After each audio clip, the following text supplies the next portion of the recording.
bienvenue dans une nouvelle vidéo de Unity is the Key. Alors aujourd'hui, je reviens vers vous pour parler de la dépendance affective. Je vais essayer de faire au plus simple pour que vous puissiez comprendre effectivement comment la dépendance affective s'induit, pourquoi elle s'induit et finalement quelles vont être les symptomatiques, les réactions selon que l'on soit d'un profil yin ou d'un profil yang. Alors, on commence par une définition très simplifiée, finalement. La dépendance affective, c'est quoi? La dépendance affective, c'est finalement avoir besoin de satisfaire son existence à travers autrui, de légitimer son existence, ou bien même de combler finalement ses besoins à travers autrui ou une relation avec autrui. Alors ça peut passer par différents aspects, bien évidemment.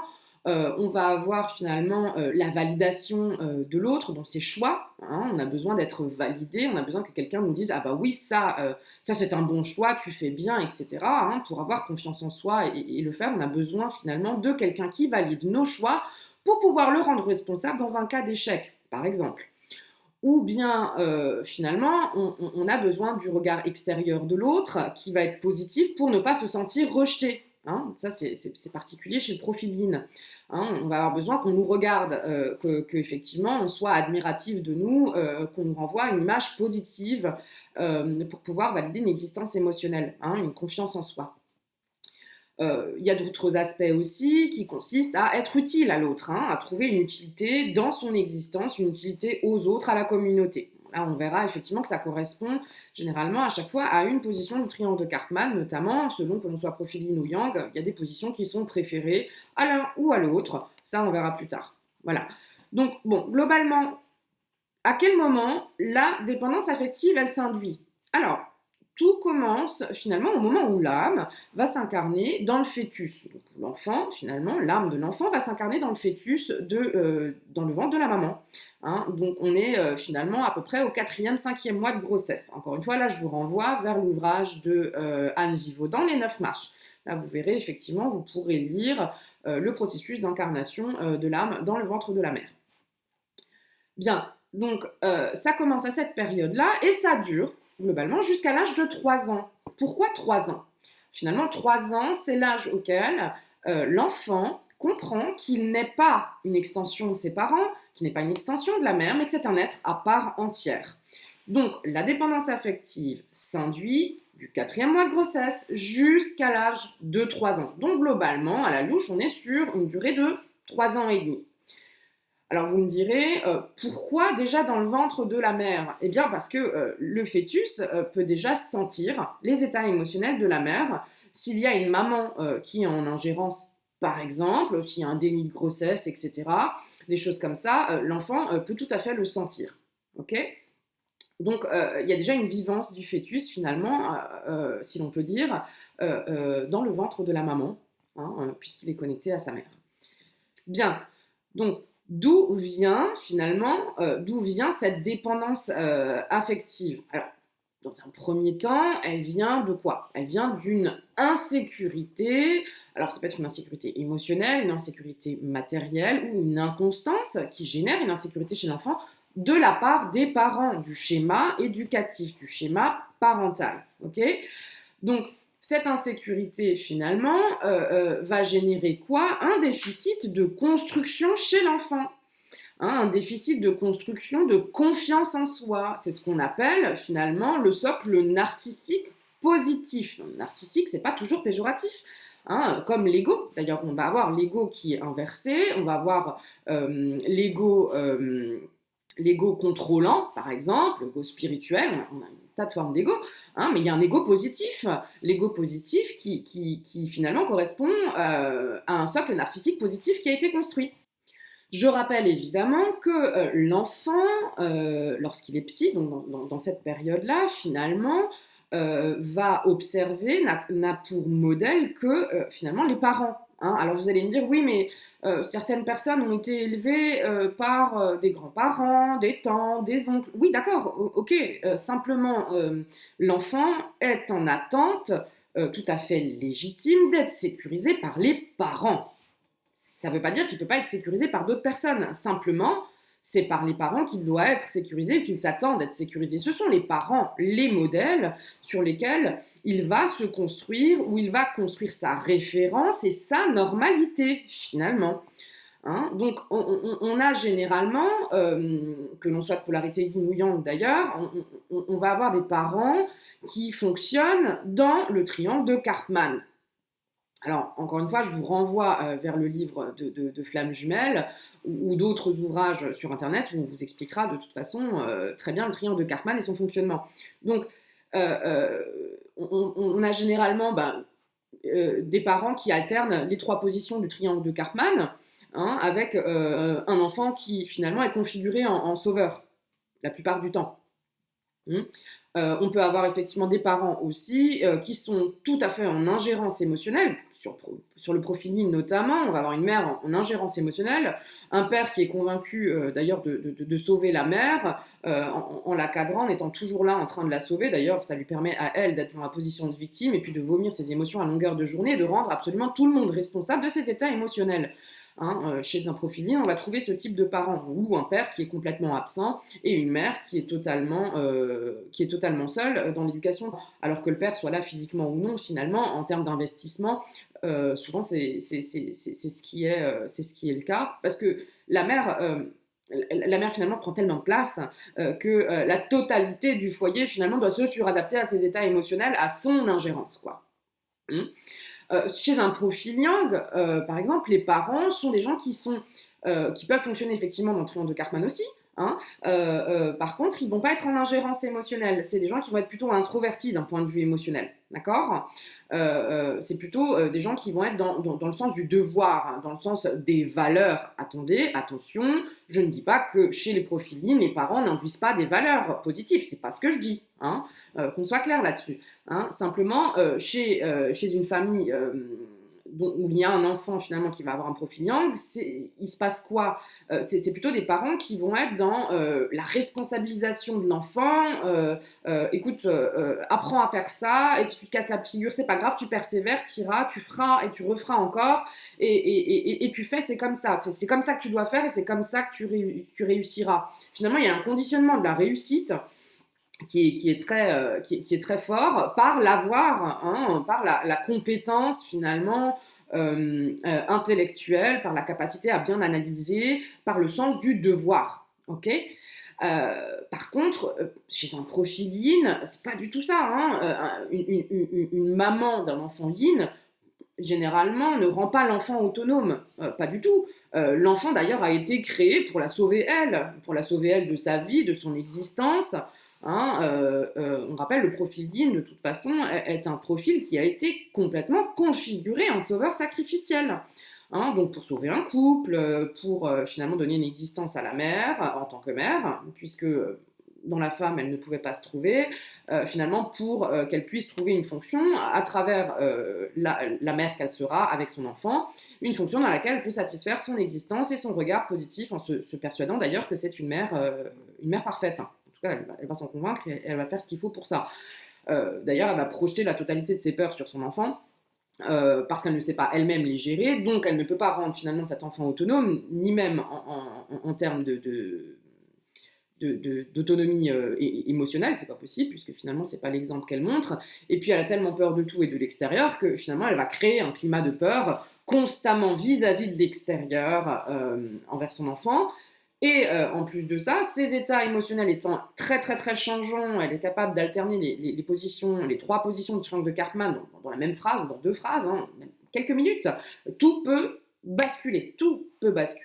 L'enfant finalement grandit dans un contexte de peur constante, dans un contexte où il va être obligé de jauger constamment finalement quoi ? Il va être obligé de jauger constamment les émotions de la mère, son état émotionnel et surtout ses besoins. Des besoins yin, hein, qu'on soit clair. Hein, des besoins yin, des besoins émotionnels de la mère. C'est comment je peux satisfaire maman pour éviter que ça explose, pour éviter le conflit, pour éviter d'ailleurs qu'elle me rende responsable de sa peine, de sa tristesse, de ce découragement, etc. Parce que effectivement, la mère yin étant la plupart du temps dans la position de victime, va toujours rendre les autres responsables de ses états.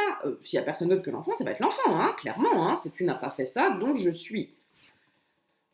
Qu'est-ce que ça donne finalement à un enfant qui n'est pas écouté, qui ne peut pas s'écouter dans ses besoins à lui, il ne peut pas être à l'intérieur de lui, et il n'est pas entendu dans ses besoins.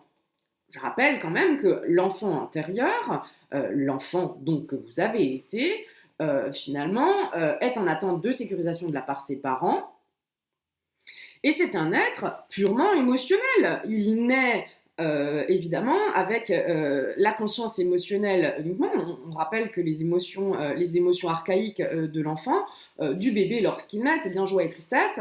Hein, finalement, ce sont les deux seules émotions normalement dans lesquelles finalement le bébé peut être. Hein. Donc il est connecté à cette émotionnelle, c'est un être purement émotionnel, la conscience intellectuelle ne se développe que plus tard. Hein.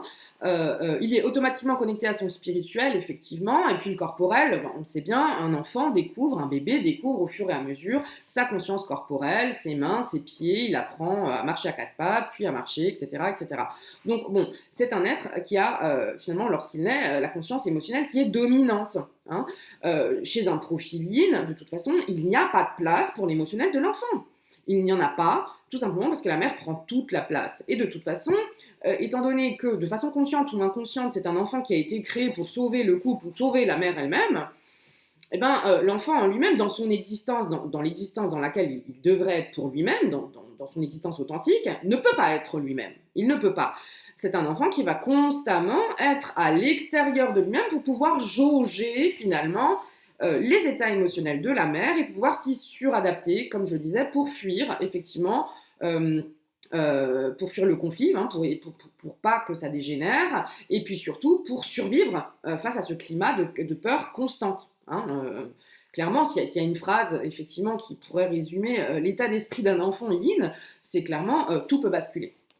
Je ne sais pas du tout comment elle va se lever, comment elle va se coucher, je ne sais pas du tout, là je vais rentrer de l'école, je ne sais pas du tout à quelle sauce je vais être mangée, je ne sais pas dans quel état elle va être, je ne sais pas du tout ce que je vais pouvoir faire pour calmer ça. Hein, voilà, si on devait résumer un petit peu l'exemple, c'est ça.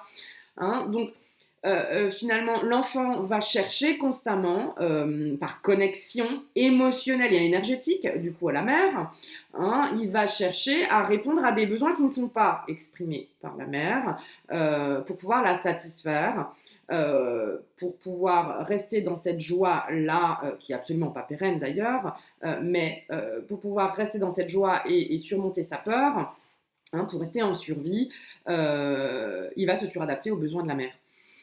Il obtiendra d'ailleurs le regard positif de sa mère, puisque une maman yin, maman d'un enfant yin, finalement, la plupart du temps, est à la fois dans un dénigrement, position de bourreau, clairement, ou alors est dans la victime, et puis elle peut effectivement encenser totalement l'enfant. Alors globalement, c'est des choses qui se font à l'extérieur, hein. Voilà, c'est oh, ma fille est super, ou mon fils, il est vraiment exceptionnel, il est très sage, et puis il fait ce que je lui dis, il est vraiment pas embêtant, bah oui, naturellement, puisqu'il n'y a pas de place pour lui, il n'y a que de la place pour elle. Hein. Donc, à l'extérieur, c'est plutôt un enfant qui va être plus ou moins encensé, hein, qui d'ailleurs va être drivé avant de partir, avant de sortir, genre, bon, bah, sois propre sur toi, sois poli, sois sage, bon, c'est un peu, sois belle et tais-toi, et puis surtout, m'embête pas. Hein, voilà, hein, laisse-moi faire ce que moi j'ai envie de faire et puis toi, sois pas un problème. Hein. Clairement, c'est ça. Alors qu'à la maison, c'est pas du tout ça. Hein. À la maison, généralement, ben, l'enfant, effectivement, doit sauver la mère et puis l'enfant est constamment dénigré.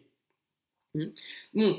Donc, finalement, cette connexion empathique que l'enfant a envers les parents, qui est automatique, bien évidemment, et très très forte finalement chez un profil yin, va permettre à l'enfant d'imaginer, hein, de jauger les besoins non exprimés de la mère pour pouvoir répondre à ses besoins émotionnels. Qu'est-ce que ça a pour conséquence finalement? Bah, ça a pour conséquence que l'enfant ne peut pas être à l'intérieur de lui-même, il n'a pas le temps pour ça. Il n'a pas le temps, il ne peut pas le faire, et d'ailleurs il ne sait pas le faire, tout simplement parce qu'on ne lui montre pas. Hein, on ne lui montre pas comment être à l'intérieur de soi. Hein, il est constamment en train de devoir jauger les éléments extérieurs, les états émotionnels de la mère, etc. Donc, bon, c'est un enfant, du coup, qui va avoir du mal à être concentré, qui va beaucoup se disperser, d'ailleurs, et qui ne saura pas exprimer ses besoins. Non, concrètement, il ne saura pas le faire, il ne sait pas ce qu'il veut, tout simplement parce que ce qu'il veut, c'est ce que la mère veut. Enfin, ce qu'il pense que la mère voudrait. Tout simplement parce qu'il faudrait surtout pas la décevoir, il faudrait surtout pas que l'enfant soit responsable du mal-être de la maman, puisqu'elle ne manquera pas, elle ne manquera pas de de le tenir responsable de ça. Hmm. Donc c'est finalement un profil qui développe ce qu'on appelle le faux self. Le faux self, c'est un faux personnage. Un faux personnage, donc c'est un personnage qui n'est pas l'enfant lui-même. L'enfant ne peut pas être authentique puisqu'il ne peut pas être à l'intérieur de lui. Hein, on ne lui apprend pas à être à l'intérieur de lui, on ne lui apprend pas à identifier ses besoins. Il est bien trop occupé à se suradapter aux besoins de la mère, finalement. Et quand le père est là, aussi aux besoins du père, qui sont totalement différents de ceux de la mère. Ce qui fait que finalement, il n'y a rien en termes de socle qui puisse être stable pour que l'enfant puisse se construire sur une base. Sur une base, en grandissant, une base qui va l'aider à construire plusieurs choses qu'il va ajouter au fur et à mesure. Non, hein, parce que finalement, tout est instable. Tout est constamment instable. Bien, donc c'est un enfant qui va globalement avoir peur d'être seul et d'être seul face à lui-même. Bah, pourquoi? Hein, parce que le profiling, il a subi, la blessure de rejet a été induit chez lui, hein, un rejet en tant qu'être. Euh, il va avoir peur d'être seul tout simplement parce que le schéma parental qu'il a subi pendant l'enfance, finalement, ne lui a pas permis d'être lui-même. Et surtout, l'a objetisé, lui a donné une fonction, que ce soit conscient ou inconscient de la part des parents. Le profil yin qui a la blessure archaïque du rejet n'a pas été accepté en tant qu'être. Il n'a pas été créé pour ça. Il a été créé pour une fonction de sauveur sacrificiel. C'est bien d'ailleurs ce que le profiling va garder à l'esprit en termes de sous-programme, hein, finalement dans la carte mère, dans le programme de base. C'est bien ça, je suis là pour sauver quelqu'un, je suis là pour sauver la mère, je suis là pour sauver les autres. Et c'est en m'adaptant aux autres que je vais pouvoir exister et je suis créé pour ça. Hein, il y a vraiment cette notion d'objectisation qui est absolument incroyable et extrêmement souffrante. Donc le profiling est convaincu effectivement qu'il est là pour ça. Et finalement, c'est ce qui va le mettre dans la joie. Alors, ce qui va le mettre dans la joie, effectivement, non pérenne, hein, parce que finalement, il ne fait rien pour lui-même, rien par lui-même pour lui-même. Il ne fait que les choses pour les autres, mais ça lui permet d'obtenir le regard positif des autres, évidemment, et donc de conditionner, de légitimer son existence. Donc, finalement, il ne va pas pouvoir construire une confiance en lui-même, une confiance en sa capacité à faire les choses, à décider les choses. Il ne pourra pas prendre ses responsabilités non plus, parce que finalement, il va avoir peur de matérialiser les choses. Il est juste dans une structuration finalement du yin, hein, une structuration des émotions. Hein, il sait faire du tri, si l'on peut dire. Il sait faire du tri dans le yin, ok? Mais dans le yang, il ne sait absolument pas s'organiser. Hein, il ne sait pas matérialiser, il ne sait pas aller au bout des choses. C'est quelqu'un qui se disperse très rapidement, qui a beaucoup de mal à se poser des objectifs. De toute façon, à chaque fois qu'il a posé un objectif, ça a été de toute façon mis par terre par la mère, hein, enfant. Donc, bon, on va avoir du coup un adulte qui s'est construit sur ce modèle-là, à travers le faux self, et un adulte qui va avoir du mal à construire effectivement sa conscience, ses consciences yang, intellectuelle et corporelle, et qui va toujours avoir beaucoup de mal face à son corps, par exemple. Hein, les personnes qui effectivement souffrent du rejet, les profils yin dominants, ont beaucoup de mal dans leur rapport au corps, ce qui s'explique aussi évidemment par une fuite constante de leur intériorité, puisqu'on ne leur a pas appris, évidemment. Ils ont un rapport au corps qui est très compliqué. Ils ne peuvent pas accepter finalement leur enveloppe corporelle de toute façon, puisqu'ils n'ont jamais été conçus pour ça. Ils n'ont pas été conçus pour ça et c'est très compliqué pour eux. Donc il y a un ego inversé qui est très fort chez ce type de profil-là. Et c'est un déficit vraiment, c'est un déficit de construction intellectuelle évidemment, et c'est du dénigrement d'un point de vue émotionnel. C'est très fort. Le profilé a une capacité à se saboter et à parler mal de lui-même, à avoir une image très néfaste de lui-même, hein, d'un point de vue émotionnel. Bien.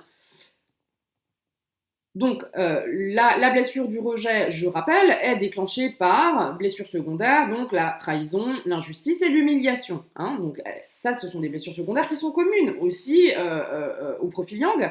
Hein. Par contre, chez le profil Yang, ça déclenche l'abandon. Hein. Le rejet n'est pas l'abandon. Hein. Il faut vraiment bien comprendre que ça ne s'induit pas du tout de la même manière. Concernant ensuite les positions du triangle de Karpman, sur un profil yin, généralement, on va avoir effectivement une grande préférence pour la position de victime. Ah bah oui, clairement, puisqu'il y a une grosse difficulté à matérialiser les choses, à les décider, à être responsable de sa propre existence, on est systématiquement dans la position de victime, ok, et convaincu d'être sauveur, puisque configuré en tant que sauveur sacrificiel. Donc, c'est les deux positions dominantes pour un profil yin, en sachant que bourreau, ça peut arriver, dans certains cas, uniquement quand la suradaptation, effectivement, est arrivée au bout de toutes les ressources possibles. Hein. C'est quand le profil yin ne peut plus se suradapter que là, il peut potentiellement partir dans le bourreau et puis s'en aller. Clairement, voilà, il ne peut plus obtenir de regard positif, il n'y arrive plus, il a tout essayé. Donc, il s'en va, il va chercher quelqu'un d'autre, finalement, à travers lequel il va pouvoir exister et à travers lequel ou laquelle il va pouvoir obtenir un regard positif qui satisfera son existence. Okay, c'est un profil aussi, bien évidemment, qui aura tendance à voir que le positif et être en déni absolu de tout ce qui est négatif. Hein.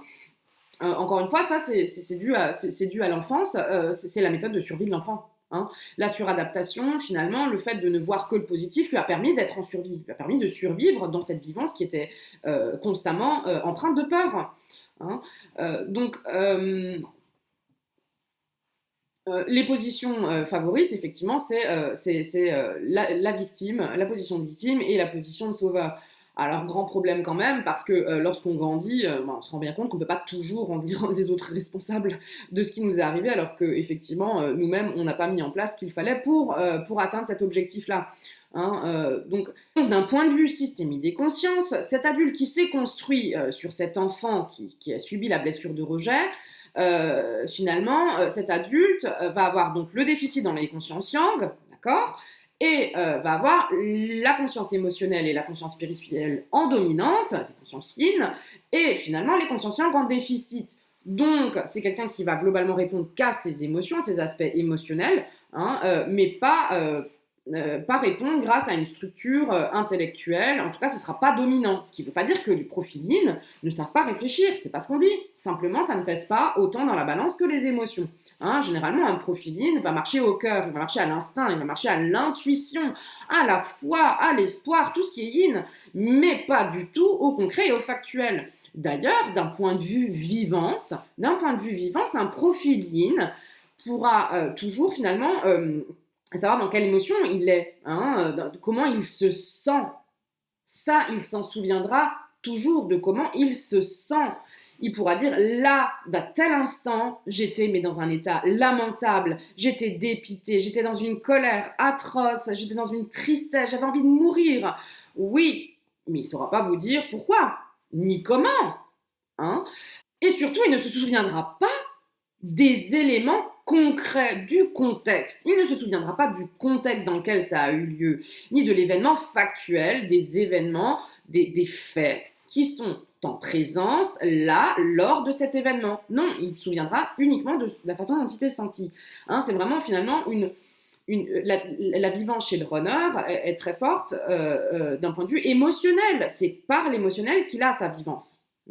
Donc il se souviendra de l'état dans lequel il s'est senti. Ce qui finalement a pour conséquence aussi, lorsqu'il grandit, qu'il a besoin de répéter et encore répéter plusieurs fois la même expérience, à chaque fois avec des niveaux finalement de souffrance différents. Alors, déjà, la douleur, c'est sa normalité, hein. Clairement, la peur, c'est sa normalité, donc pour lui, le danger, c'est normal, tout ça, hein, en termes de référentiel, c'est clairement ça chez un profil yin. Hein, donc du coup, il a beaucoup de mal à jauger le danger, puisqu'il ne sait pas se sécuriser, il a grandi dans un dans un environnement insécure et puis on lui a pas appris à se sécuriser.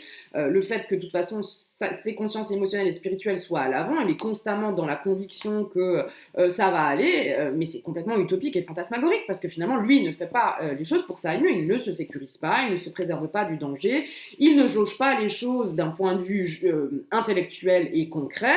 Donc, fatalement, c'est une utopie, c'est une rêverie constante. Et bien là, c'est l'enfant, finalement, qui est constamment à l'avant, à imaginer que demain sera meilleur par l'action du Saint-Esprit. Alors que finalement, l'adulte n'arrive pas à se conditionner dans il faudrait que je fasse ça. L'adulte ne sait pas répondre à ses besoins de sécurité, à ses besoins matériels, à ses besoins yang, de construction intellectuelle. Un profil yin, globalement, va vous dire bon, j'ai compris, oui, et ensuite rien. Parce qu'il va avoir beaucoup de mal, sans le travail, il va avoir beaucoup de mal finalement à mettre en place quelque chose pour réparer ou pour faire en sorte que cette vivance qu'il vient d'avoir à travers cet événement ne soit plus aussi souffrante la fois d'après. Hein, j'ai été mal, oui, et concrètement, à part me dire que tu étais mal, est-ce que tu peux mettre quelque chose en place pour que ça n'arrive plus? Non. Parce que effectivement, pour le profil yin, tout est danger, l'extérieur est danger, tout vient de l'extérieur. Non, c'est faux. Simplement, c'est qu'il n'a pas son bouclier, il n'a pas le bouclier de la conscience corporelle, de la conscience intellectuelle, des événements factuels 3D, finalement, qui lui permettent de stopper l'influence de l'extérieur sur son intériorité. Et c'est là maintenant qu'on passe au profil yang qui, lui, a effectivement la conscience intellectuelle qui est dominante à la base, avec une bonne conscience corporelle. Oui, le profil yang, c'est un profil qui, généralement, a grandi dans un environnement où les émotions étaient un domaine dont on ne parlait pas. D'accord ? On a des parents qui gardaient leurs émotions pour eux. On a des parents qui rendaient très vite responsables. Et là, pas dans le sens tu es responsable de mes états, hein, dans le sens autonomie. Je te rends responsable de ta vie. Tu dois apprendre à faire ça. Il faut et tu dois travailler à l'école pour devenir quelqu'un. Il y a un conditionnement de la réussite, finalement, de la performance qui est très forte chez ce type d'enfant, hein, qui n'abandonne pas, tout simplement parce qu'il ne veut pas être abandonné. Donc, il se pose un objectif et il fera absolument tout ce qui est possible pour y arriver. On est clairement dans finalement l'écoute uniquement des devoirs, dans l'accomplissement des devoirs yang, dans la sécurité, dans l'analyse intellectuelle, dans ça c'est la meilleure solution, c'est ce que je vais faire, c'est ce pourquoi j'ai opté, c'est cette solution qui m'apportera le plus de réussite. Hein, le profil yang, il est dans le il faut, je dois, et il n'écoute pas ses besoins yin. Non, il est dans une source de joie finalement, dans une source de joie à travers ce qu'il apprend par lui-même, ce qu'il apprend intellectuellement, et c'est comme ça finalement qu'il est dans la joie. Il va être capable d'être dans une joie un peu plus yin, un peu plus enfantine, oui, faire rire les autres. Pourquoi ? Parce que finalement le profil yang ne sait pas se nourrir de sa propre joie dénuée d'utilité si c'est pas à travers finalement le fait de faire rire quelqu'un, de mettre quelqu'un d'autre dans la joie, et c'est là qu'il va pouvoir se nourrir de la joie apportée à l'autre. Et c'est là qu'il y a le sauveur, finalement, hein, c'est la position du sauveur dans le triangle de Karpman, c'est je te mets dans la joie, tu es triste, je te mets dans la joie, je me nourris de la joie que je t'ai apportée. Mais un profil yang a beaucoup de mal à se mettre dans une joie qui n'est pas utile, autrement utile qu'à se mettre simplement dans la joie. La joie, finalement, elle est conditionnée par une performance, par acquérir un savoir, par un raisonnement intellectuel, c'est comme ça qu'elle a été configurée. Pourquoi ? Bien, donc je disais tout à l'heure, effectivement, que l'enfant yang grandit dans un environnement où les émotions, finalement, on n'en parle pas. Où il est finalement poussé à être constamment face à lui-même, il est souvent finalement seul, hein, c'est un enfant qui grandit très vite, qui est adultifié très vite, hein, qui développe une forme de combativité finalement envers la vie et les événements, et comme je disais, finalement va devenir combatif. combatif envers les événements. C'est quelqu'un qui affronte très facilement les situations difficiles, d'ailleurs qui va plus voir les situations difficiles que les situations positives. Hein, ça l'intéresse pas. Hein, il est plutôt dans non, je vais y arriver et non, c'est un challenge. C'est quelqu'un qui aime beaucoup le challenge. Et, et donc, c'est quelqu'un qui est dans la performance, dans la nourriture intellectuelle, dans effectivement le contrôle de lui-même et bien sûr des autres, dans ce besoin de perfection, dans une grande difficulté à lâcher prise sur les événements parce qu'il a besoin de se nourrir intellectuellement. C'est une joie qui est yang, clairement. Hein, il a besoin d'être utile. Il a besoin que son temps, finalement, soit exploité de manière utile et intelligente. Tout simplement, hors de question de perdre son temps avec des choses qui n'ont aucun intérêt ou très peu d'intérêt ou qui ne sont pas du tout prioritaires là. C'est quelqu'un qui est très structuré dans le yang. Mais par contre, bien évidemment, à l'inverse du profil yin, il ne sait pas faire le tri dans le yin, donc dans les émotions. Un profil yin sait dans quelle émotion il se trouve. Un profil yang, non. Pour lui, tout renvoie à de la colère, à de la frustration finalement. C'est tout. Il ne sait pas dans quelle émotion il se trouve. C'est très difficile pour lui de faire le tri. Encore une fois, on ne lui a pas appris. C'est des parents qui ont été dans le secret vis-à-vis des émotions. C'est des parents qui étaient uniquement dans l'action, dans la performance, dans il faut et tu dois. Tu dois apprendre, tu dois faire, etc. etc. Bien.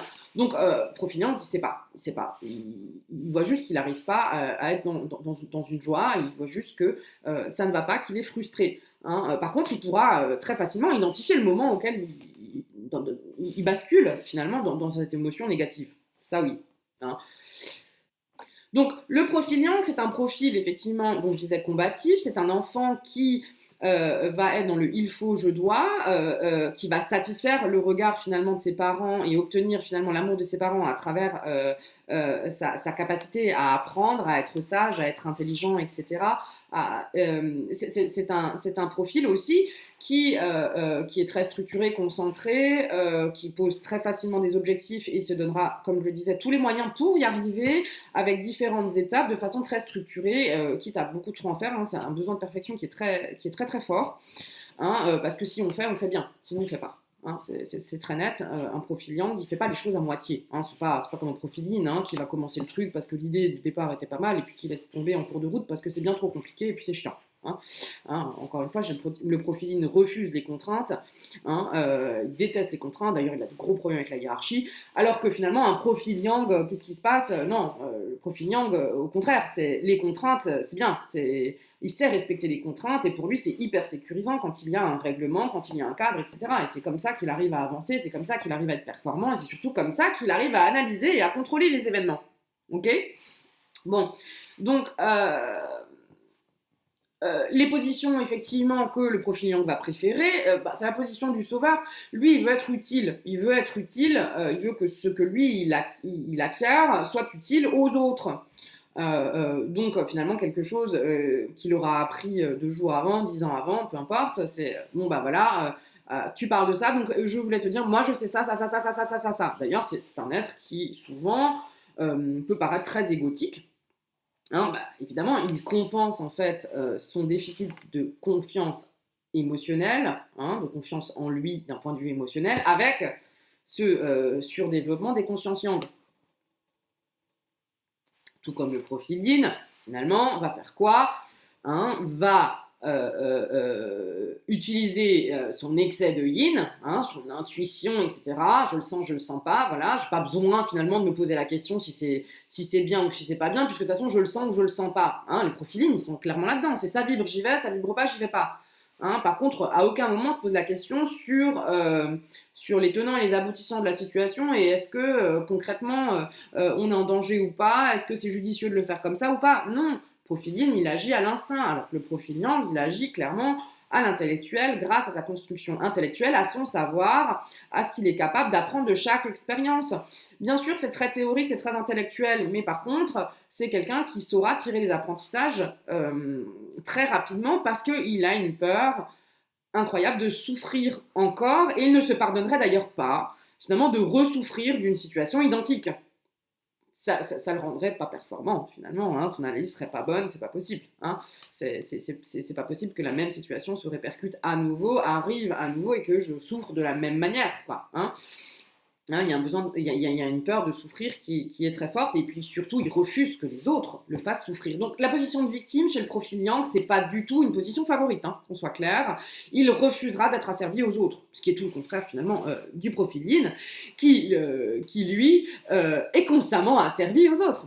Bien qu'il prétende le contraire. Hein. Le profil Yin prétend qu'il est un profil libre, qu'il peut faire ce qu'il veut, et qu'il est clairement rebelle, etc. Mais c'est une illusion. C'est une illusion, puisque le profil est asservi à absolument tout le temps. Et tout le monde. Parce qu'on le disait tout à l'heure, la dépendance affective, finalement, elle a des répercussions sur l'ensemble des gens de l'entourage, donc l'ensemble de l'extérieur. Chez un profil Yang, c'est pas du tout ça. Hein. Chez un profil Yang, il y a de la dépendance affective, bien évidemment. Il y a effectivement une méconnaissance de l'aspect émotionnel, oui. Il y a une difficulté à trier les émotions, oui. Mais il peut y avoir effectivement dépendance affective uniquement lorsqu'il y a émotionnel impliqué. Je m'explique. Émotionnel impliqué peut avoir lieu uniquement au sein de relations que le profil Yang a ou entretient. Donc avec des gens qu'il aura choisis, des gens qu'il aura castés dans son entourage. Un profil Yang ne s'entoure pas de n'importe qui, pas n'importe comment. C'est absolument hors de question. Il ne va pas accepter d'être entouré de n'importe qui. Il veut des gens de confiance. Il veut des gens qui ont des valeurs envers les autres, des gens qui sont loyaux, des gens qui sont authentiques, qui sont intègres. D'accord ? C'est pas du tout le cas d'un profil Yin. Enfin, c'est ce qu'il aimerait, mais il ne fait absolument rien pour ça. Il est constamment asservi aux autres. Bien, donc, concernant la position de bourreau, c'est une position effectivement que le profil Yang peut prendre pour faire réagir l'autre. Hein, pour que l'autre, finalement, ait l'impulsion de se sauver lui-même, qu'il trouve sa propre résilience. Genre, mais bouge-toi maintenant, tu comprends pas ou quoi hein, c'est vraiment une réaction, une réaction pour que l'autre réagisse. Qui, bien sûr, finalement, corrobore avec la position de sauveur, évidemment, pourquoi la personne ne comprend-elle pas que je lui ai pourtant expliqué que hein, voilà, c'est finalement le fait de vouloir que l'autre puisse avancer pour lui, puisse aller mieux, etc., etc. Voilà, j'ai essayé de faire le plus concis possible pour que vous ayez une idée un peu plus claire de ce qu'est la dépendance affective et de comment ça se manifeste, de pourquoi ça se manifeste. Si jamais effectivement vous avez besoin d'y voir plus clair, bon, effectivement je vous renvoie vers le livre de Flammes Jumelles où on a fait effectivement un chapitre sur la dépendance affective. Il y a aussi un article, un et plusieurs articles sur le blog de notre site internet sur lequel effectivement je parle de ça. Voilà, en attendant, je vous souhaite une très belle journée et puis je vous dis à bientôt. Au revoir.